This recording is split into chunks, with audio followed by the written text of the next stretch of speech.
Ramai orang tak tahu sebenarnya Zahara Garden ada dua tempat untuk tengok haiwan. First, kita ada Animal Zone, tempat santai dan family friendly. Ada arnab, burung merpati dan lain-lain juga.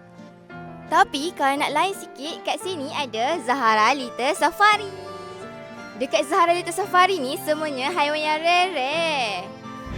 Korang tengok ni, dekat Zahara Little Safari ni ada alpaka yang comel-comel dan gebu-gebu. Dekat sini korang boleh bagi makan alpaka yang comel-comel ni. Menarik kan? Jom. Ni anjing ke? Bukan, korang jangan risau tau. Ni bukan anjing. Ni lah Marble Fox, new baby dekat Zahara Garden. Kalau korang datang ke Zahara Garden, korang boleh pegang dan main dengan Marble Fox ni.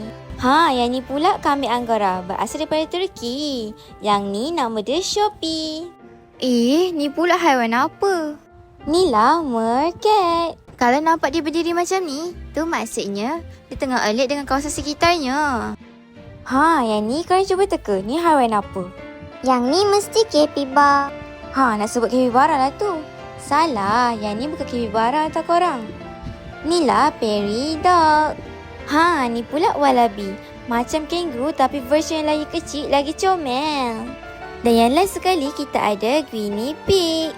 Guinea pig ni pun korang boleh bagi makan juga tau. Kalau nak tengok haiwan yang rare dekat sini, jom datang ke Zahara Garden. Jangan lupa like, comment, share and follow.